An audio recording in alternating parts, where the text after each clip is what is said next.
Затворска полиција ќе има во психијатриската болница Скопје во одделот за лекување на осудени лица со ментални нарушувања.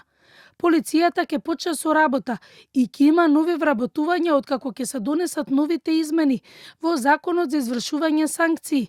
Законот чека на одобрување во Министерството за правда. Првиот човек на управата за извршување на санкции, Александар Пандов, апелира побрзо да се разгледаат новите измени во правда и верува дека измените ќе бидат изгласани и дека за прв пат ќе има затворска полиција во оваа установа. Тие осудени лица се таму сместени од секогаш.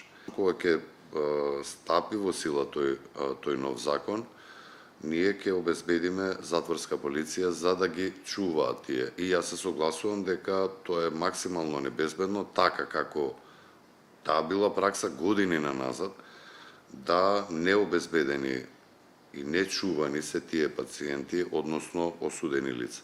На прашањето дали овој оддел би можел да се премести во затворот во Идризово, Пандов објаснува дека нема физички можности со простор и персонал, бидејќи има оптовареност во затворот и покрај втората фаза за изградба на затворот, ќе нема простор за ова одделение.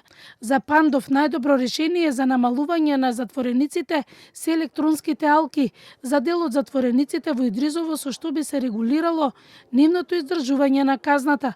Кривичниот закон е малце лимитирачки, не малку, е лимитирачки, имено треба да казната да не биде поголема од 5 години, а да не е пресудата да не е поголема од 3 години, да е старо изнемоштено лице, да е бремена жена или да е тешко болен човек. И тоа ги намалува можностите за на кој се би можело алка да му се стави, да биде во куќен затвор. Меѓутоа, сепак мислам дека имаме ние во затворите, има луѓе кои што се исклучително болни и кои што секако дека многу подобро и за нив, и за нас како држава би било да бидат дома, затоа што многу често треба да ги носиме во болници, па ги чуваат таму, тоа се кошта многу пари.